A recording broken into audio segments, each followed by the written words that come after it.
Anna hummed, unpacking boxes in her new flat. Sunlight streamed through the window, painting the room golden. It was a charming little neighborhood, quiet and friendly. The aroma of baking bread from the bakery downstairs filled her with a sense of peace. This was a fresh start, a chance to leave the past behind. That evening, Anna sat by the window, a cup of tea warming her hands. The streetlights cast a warm glow on the cobblestone street below.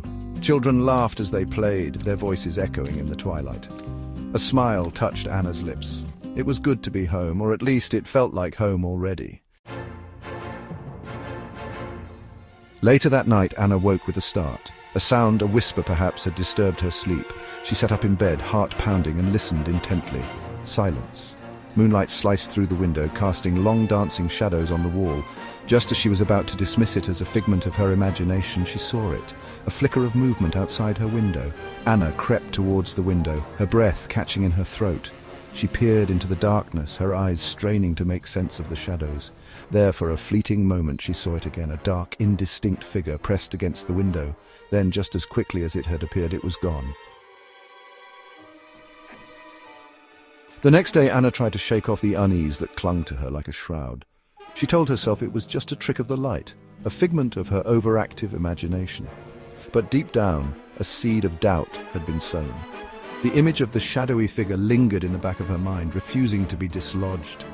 As night fell, so did Anna's apprehension. She found herself drawn to the window, her gaze scanning the darkness outside. The street was deserted, the silence broken only by the distant hum of traffic. Yet she couldn't shake off the feeling that she was being watched, that something was out there, lurking just beyond the reach of the streetlights. Anna decided to call her friend Maya. Maya, with her practical nature and infectious laughter, always had a way of calming her nerves. Anna recounted the events of the previous night, her voice trembling slightly. Maya listened patiently, offering words of comfort and reassurance. Perhaps it was just a curious neighbor, or a stray cat looking for food. Anna clung to her words, desperate for a rational explanation. But even as Maya spoke, Anna couldn't shake off the feeling that something was amiss. The shadow, the whispers, the feeling of being watched, it all felt too real, too insistent to ignore. Fear, cold and clammy, tightened its grip on her heart.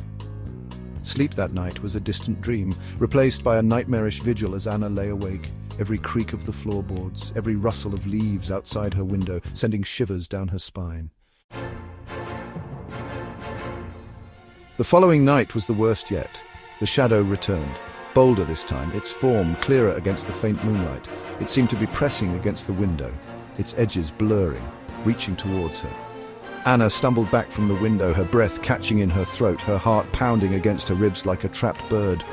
Terror, raw and primal, surged through her. She wanted to scream, to run, to escape the suffocating fear that had her in its grip. But her legs felt like lead, her voice trapped in her throat. She could only watch in horrified fascination as the shadow grew larger, its form becoming more distinct. The phone rang, jarring Anna from her terrified stupor. It was Maya, her voice bright and cheerful. "I'm coming over," she announced, sensing the fear in Anna's silence. "Don't worry, we'll figure this out together." Anna wanted to believe her, to find solace in her friend's words, but the shadow loomed large in her mind, a harbinger of something sinister she couldn't quite grasp. Anna paced her apartment, her phone clutched tightly in her hand. It was almost midnight and Maya was late. Every passing minute felt like an eternity, each tick of the clock amplifying her fear. Why wasn't Maya here yet? Where could she be? Just as the first rays of dawn pierced through the darkness, Maya arrived at Anna's apartment. Her cheerful knock was met with an eerie silence. She tried the doorknob, surprised to find it unlocked. "Anna?" she called out, her voice echoing in the stillness. There was no reply. The apartment was empty, the air thick with an unsettling stillness. The only sign of Anna's presence was a single cup on the coffee table, the tea gone cold. Panic welled up in Maya's chest as she searched frantically for any sign of her friend. Clothes still hung in the wardrobe, toiletries lined the bathroom shelf, but Anna was gone. It was as if she had vanished into thin air, leaving behind no trace, no explanation. The police were called, their faces grim as they surveyed the scene. They questioned neighbors, searched the surrounding area, but found nothing. Days turned into weeks, weeks into months, and still there was no sign of Anna. The mystery of her disappearance deepened, the lack of answers only fueling the whispers and speculation. Maya couldn't shake off the feeling that something terrible had happened to her friend. The memory of Anna's fear, her descriptions of the shadow, haunted her dreams. She returned to Anna's apartment time and again, hoping for a clue, a sign, anything that could lead her to the truth. One evening, as Maya sat in Anna's silent apartment, her gaze fell on the window. The setting sun cast long shadows across the room, and for a moment she thought she saw it. A flicker of movement, a dark form pressed against the glass. Then, just as quickly, it was gone, but in that fleeting moment, a terrifying thought struck her. What if the shadow hadn't taken Anna away, but had become her? What if, in those final moments, the shadow had somehow merged with Anna, trapping her in a terrifying, intangible existence? The thought sent a chill down Maya's spine, leaving her with a sense of dread that was colder and more profound than anything she had ever felt before.